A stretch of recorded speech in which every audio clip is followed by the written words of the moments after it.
दोस्तों, उत्तर प्रदेश के हृदय में बसा एक छोटा सा जिला शिवपुर।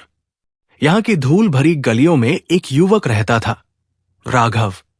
राघव कोई साधारण लड़का नहीं था। उसने अपनी आंखों में बड़े सपने सजाए थे। बीए और एमए की डिग्रियां उसके पास थी, पर जेब खाली थी। उसके पिता एक साधारण किसान थे, जिन्होंने पसीने से सींचकर राघव को पढ़ाया था। घर में आर्थिक तंगी थी, पर संस्कारों की कोई कमी नहीं थी। राघव शांत स्वभाव का था, जिसे समाज की चकाचौंध से ज्यादा अपनी किताबों और माता पिता की सेवा में आनंद आता था। लेकिन बेरोजगारी का कलंक किसी भी डिग्री से बड़ा होता है। वो हर दिन नई उम्मीद के साथ निकलता और शाम को निराशा लेकर लौटता। उसी जिले में नूपुर रहती थी। नूपुर मेहनत और जुनून की मिसाल थी। उसने अपनी मेहनत से पुलिस विभाग में सब इंस्पेक्टर का पद हासिल किया था। नूपुर का व्यक्तित्व कड़क था। वर्दी, कंधे पर सितारे और थाने में उसकी धाक। उसका परिवार शहर के रसूखदार परिवारों में गिना जाता था। नूपुर के भीतर एक दबी हुई चाहत थी कि उसका जीवन साथी कम से कम उसके बराबर के ओहदे का हो। जब राघव और नूपुर के रिश्ते की बात चली, तो नूपुर ने सोचा, राघव पढ़ा लिखा है, आज नहीं तो कल सफल हो ही जाएगा।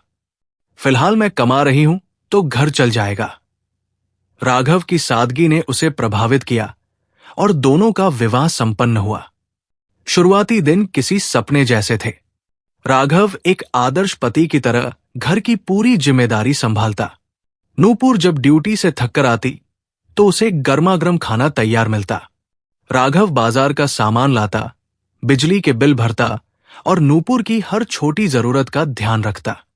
लेकिन समाज को ये आदर्श पसंद नहीं आया। पड़ोसियों की कानाफूसी शुरू हुई। नूपुर की सहकर्मी थाने में मजाक उड़ाने लगी। मैडम, आपके पति क्या करते हैं? घर संभालते हैं? तो फिर आपने पति नहीं, हाउस हेल्प से शादी की है क्या? धीरे धीरे ये बातें नूपुर के कानों तक पहुंचने लगी और उसके मन में राघव के प्रति सम्मान घटने लगा। एक दिन राघव ने सोचा कि वो नूपुर को सरप्राइज देगा। वो घर से लंच बनाकर थाने पहुंचा। सादे कपड़ों में राघव जैसे ही गेट पर पहुंचा, सिपाहियों ने उसे रोक लिया। सिपाही, ए भाई, कहां घुसे जा रहे हो? किसे शिकायत करनी है? राघव विनम्रता से, मैं नूपुर जी से मिलने आया हूं। अंदर का नजारा भयानक था। हेड कांस्टेबल ने उसे देखते ही व्यंग्य किया। अरे मैडम, ये कौन है? कोई सेल्समैन है क्या? बीमा बेचने आया है? नूपुर के चेहरे पर शर्मिंदगी साफ दिख रही थी। उसने दबी आवाज में कहा, ये मेरे पति है। वहां सन्नाटा छा गया। फिर ठाके गूंज उठे।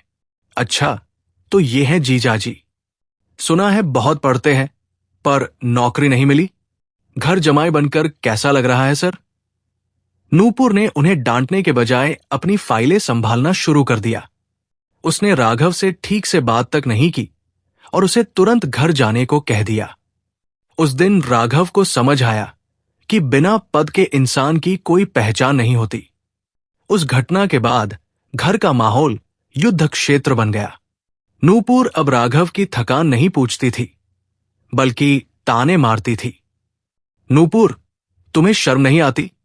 मेरी सहेलियां अपने अफसरों पति की बातें करती हैं और मैं बस यही कहती हूं कि मेरा पति घर पर पढ़ाई का नाटक करता है। राघव, नूपुर, मैं कोशिश कर रहा हूं। एक नंबर से रह गया था पिछली बार, इस बार जरूर होगा। नूपुर, बस करो। काश मैंने किसी ऑफिसर से शादी की होती। तुम्हारे साथ चलने में भी मुझे शर्म आती है अब। ये शब्द राघव की आत्मा को छलनी कर गए। अंत नूपुर ने तलाक की अर्जी दे दी। अदालत में राघव ने हाथ जोड़े, समय मांगा, पर नूपुर का दिल पत्थर हो चुका था। उसने एक निक में पति के साथ जिंदगी बिताने से इनकार कर दिया। तलाक की स्याही राघव के भविष्य के संकल्प की स्याही बन गई। तलाक के बाद राघव ने शिवपुर छोड़ दिया। वो लखनऊ चला गया, जहां उसे कोई नहीं जानता था। उसके पास केवल कुछ रुपए थे। वो एक गंदी झुग्गी में रहने लगा। भूख ऐसी कि 2-2 दिन पानी पीकर काटता। एक रात जब वो एक ढाबे के बाहर बैठा था, उसकी मुलाकात शेखर त्रिपाठी से हुई, जो एक कोचिंग चलाते थे। शेखर जी ने राघव की आंखों में वो आग देखी जो केवल हारने वाले के पास होती है। उन्होंने उसे मुफ्त शिक्षा और रहने की जगह दी। राघव ने अपनी जिंदगी का एक एक पल किताबों को सौंप दिया। वो दिन में ढाबे पर काम करता और रात को स्ट्रीट लाइट के नीचे पढ़ता। नूपुर की वो हंसी और समाज के ताने उसे सोने नहीं देते थे। राघव के लिए रास्ता आसान नहीं था। पहले प्रयास में वो मुख्य परीक्षा में फेल हो गया। उसे लगा कि वो सच में हार गया है, लेकिन शेखर सर ने उसे फिर खड़ा किया।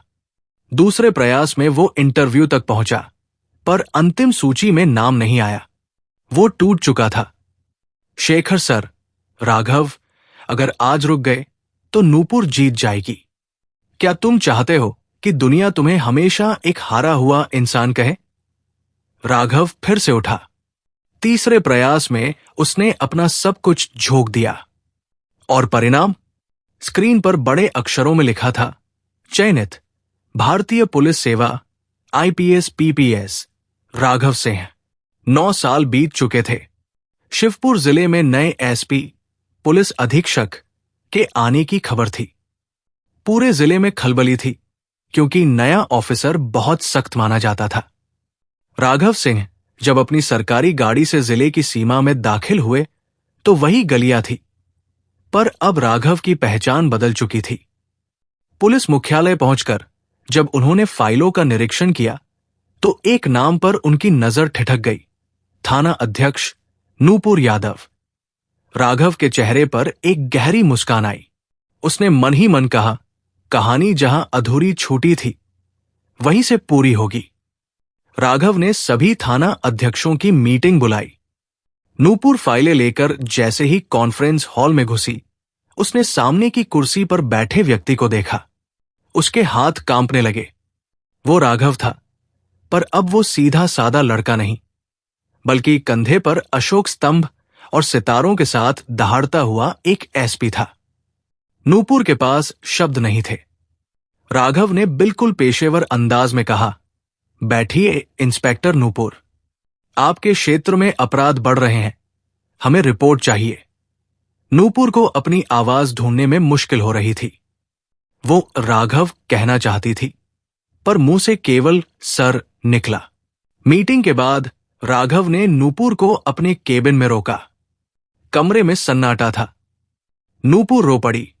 नूपुर, राघव, मेरा मतलब सर, मुझे माफ कर दीजिए, मैं अपनी वर्दी के घमंड में अंधी हो गई थी।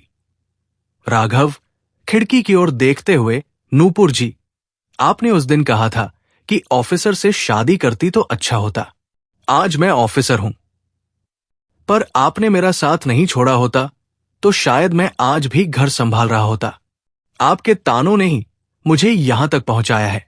नूपुर ने पैर छूने की कोशिश की, पर राघव पीछे हट गया। उसने कहा, ये मत कीजिए, आप एक ऑफिसर हैं और मैं आपका सीनियर। हमारे बीच अब केवल पेशेवर रिश्ता है। राघव मर चुका है, अब केवल एसपी राघव सिंह बचा है। कुछ समय बाद नूपुर का तबादला दूसरे जिले में हो गया। राघव ने उसे कोई नुकसान नहीं पहुंचाया, पर उसकी उपस्थिति ही नूपुर के लिए सबसे बड़ी सजा थी। राघव आज भी उसी जिले में तैनात है, जहां लोग उसे एक जांबाज एसपी के रूप में जानते हैं। उसने साबित कर दिया कि सफलता शोर नहीं मचाती, बल्कि दुनिया को खामोश कर देती है। दोस्तों, ये कहानी हमें सिखाती है कि किसी का वक्त बुरा हो सकता है, पर वो इंसान बुरा नहीं होता। कभी किसी को उसकी मजबूरी में कमतर मत आकिए। अगर आपको ये कहानी अच्छी लगी हो तो चैनल को सब्सक्राइब करें और कमेंट में जय हिंद लिखें।